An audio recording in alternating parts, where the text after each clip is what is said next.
Thanks for making the Locked On Ole Miss podcast your first listen every day. We're free and available wherever you get your podcast, including YouTube. We're part of the Locked On Podcast Network, your team every single day. Hello, I'm Stephen Willis from the Locked On Ole Miss podcast, joined by Ole Miss legend and former player Tim Thomas, and we're going to talk about the game last night between the Ole Miss Rebels and the South Carolina Gamecocks. How you doing, Tim? I'm doing pretty good. I had a little cold here lately, but I'm coming around, and I'm doing a little bit better than the Rebels are right now. Yeah, and we knew that winning against South Carolina on the road was going to be difficult. We knew that. We did not expect it to start the way it did. And at one point, South Carolina was 7 of 10 on threes, and they were kind of having their way. Ole Miss, I said on the live stream watch party that we had during the game that Ole Miss looks allergic to rebounding and loose balls at times. And it seems like in the second half, there were some adjustments made by Chris Beard. I noticed Austin Nunez playing a little bit more. They moved over Juju Murray into the two-guard spot, and it kind of worked a little bit to where when they come to Oxford, I'm not in any way counting that as an L. I think that's a gettable game at this point. Yeah, I believe you're right. I think at halftime, Coach Beard had kind of had enough of the lackadaisical defense and rebound that we've talked about over and over and over. You look at the rebound margin, and it's always Ole Miss by 10, 12, 15, even some of these games we played earlier. I think he kind of drew the line in the sand and had a little significant emotional event with these guys at halftime and put them back out there. And then a couple guys, and I was watching, I know you had things going on. I was watching real close. He's mentioned Juju don't like to play defense, and he don't. And Brakefield at times, and I crucify him pretty hard sometimes because he don't like to play defense and set what he wants to. A lot of these guys are all offense and want to get all the glory and all that, and they don't want to put the time in, the effort, blocking out, going to get the ball. So he took Juju and Brakefield out, and they didn't see the light of day the rest of the game because he wasn't going to let it happen. He'd already drew the line in the sand. He said, guys, this is not me. I can't deal with this. I'm defense, rebounding, and that's what you're going to have to do. If you don't, you will not play. You will not play. And he didn't put them back in. I thought they did real good coming back. You saw the 5 he had in there. I think he actually called a couple of timeouts just to give them rest so he wouldn't have to put these guys back in. You would think, Juju's coming back or Brakefield's coming back for a three or a shot or some kind of great play at the end. No, he drew the line in the sand. I know I've said it several times, but that is what happened, in my opinion, last night. And they came back, had a great run.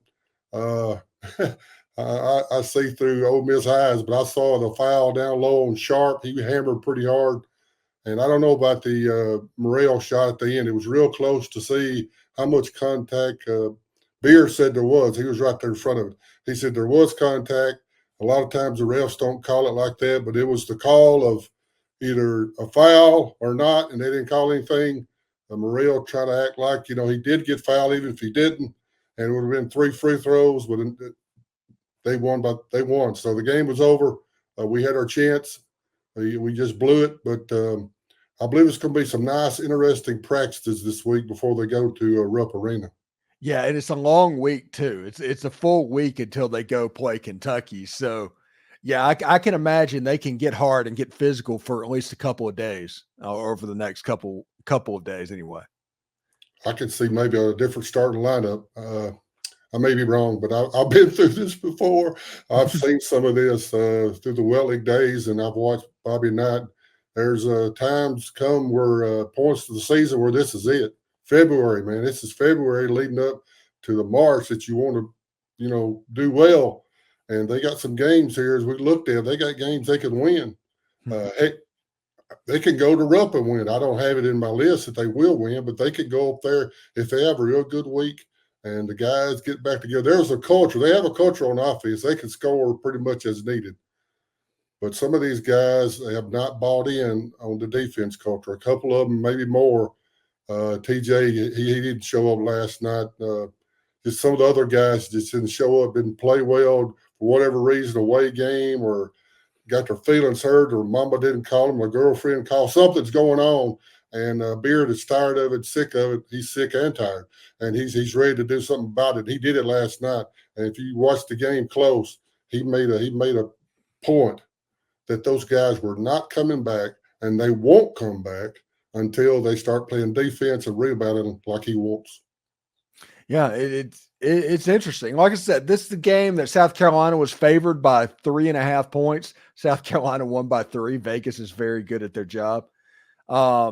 But it's a game that when they come back to Oxford, like I said earlier, Ole Miss can get that game. You play Missouri twice. That's 2 wins that Ole Miss should get. Georgia is not a team that, I mean, they can get you. It's a game at the Stegosaurus, but there's a path to 9 or 10 wins still for this Ole Miss basketball team, even without the Kentucky game. And Beard already said this, react this again. They will not win if they don't do better on defensive rebound. And that's when he drew the line last night. He said, this is it. We got a chance to be great this year, our first year here. As Beard, Pearl said the other night, it's taken, Beard 6 months to 8 months to get where it took him 3 years in Auburn. So it's a great thing he's done, a great thing going on. But he knew last night he needed to make something happen. He needed to cause some confusion in the kids to get their want, get their desire back. So I think so. I believe we win. If we win 4 out of the last 8, that's 9-9. If we can, get one of those away games somehow or another and beat Bama here at home, which is going to be tough. But State away, is that going? Rupp this coming Tuesday. It's a lot of games there that A&M back home. We just got to get 4. Be great if we get 5. But it started last night, and this week, a good week of practice. I think we'll see a totally different team Tuesday night up in Rupp Arena. We need to shock the world. Yeah, I'll tell you what, I was very much a fan of seeing so much Austin Nunez in the second half of that game. I think he has a chance to be a really good player. He's not the best shooter. I think he had a 3-point shot wide open from the corner that it just didn't look right. But him playing the distribution first point guard, the Mike White type point guard, I think that could be a really interesting thing for this basketball team going forward into March. Yeah, he's a true point guard. Juju kind of acts like one at times, and at times he does well. Last night, I think he had 1 assist maybe, and he's all worried about scoring. That's just his mentality, score. Look last, a selfish play that Beard had enough of, and doesn't want to play defense at all, doesn't want to guard his guy. He has to put him on the least guy that they might score. Thinking about the SEC tournament back in 1981, I know you remember, right? All you guys remember 1981. We were playing Georgia in the finals. So that's why I remember this significant emotional event. I don't think he'll mind. We're a good friend. Elston Turner was guarding Dominique Wilkins. And the whole first half, I'm not sure exact total, but it was close to 17 to 20 points Dominic Wilkins had in the first half. So at halftime, we all had a little chat to come to Jesus speech, you might call it, and especially to Elston because, he knew that Elston had all great potential as a great defensive player, and as of then, he had been outplayed.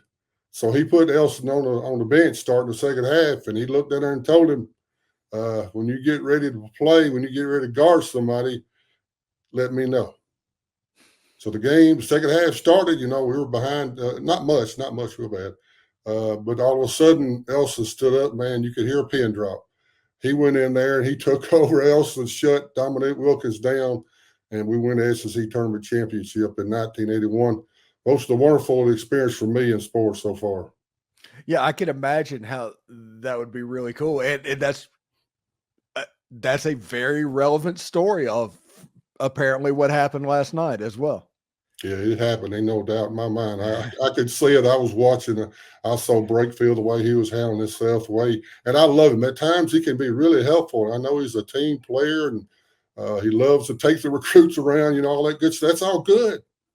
But when you're in the middle of a game up in at South Carolina and you need a defensive play, and he just kind of puts his hand back and kind of glides around like he's a ballet or something, that ain't going to get it. They need him inside to really buff up and help help it, he didn't do it. They just run all over him. At times, Auburn did it at the end of the second half.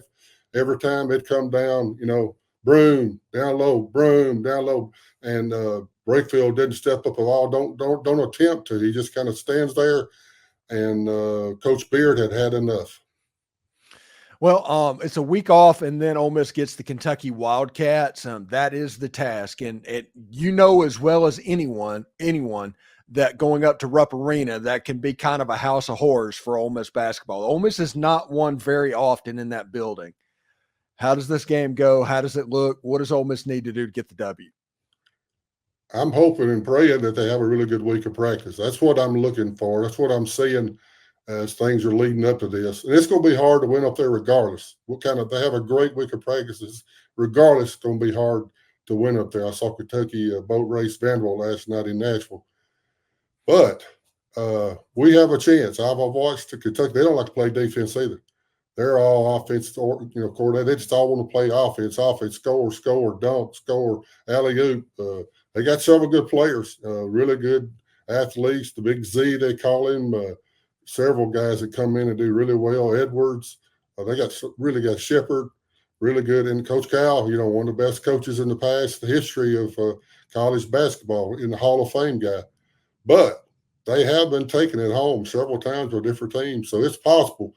I wouldn't bet my house on it if I was a betting man, which I'm not. But we could keep it close, and just like this game last night, we had our chances. We stopped them numerous times, one after another, and sometimes some of the wrong people were shooting. I thought it would have been Flanagan, Morrell, and that was it.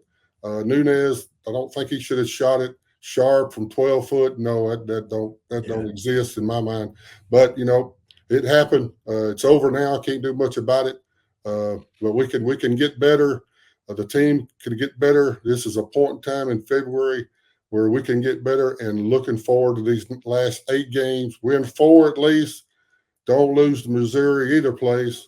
If you lose at home to Bama, that's not that'll hurt a lot. You lose up at Rupp, it's not a bad thing. You'd like to sneak one of them in.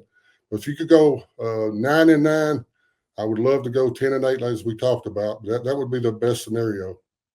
Yeah, it should be pretty interesting, and we'll see how it goes. But we have a week until Ole Miss takes on the Kentucky Wildcats in Rupp Arena. Anyway, thank you for making the Locked On Ole Miss podcast your first listen every day. We're free and available wherever you get your podcast, including YouTube. We're part of the Locked On Podcast Network, your team every day. Tim Thomas, thank you so much, and we'll talk to you next week, buddy. Go get them Rebels. Go to Rupp Arena and shock the world. Hotty toddy. Hotty toddy.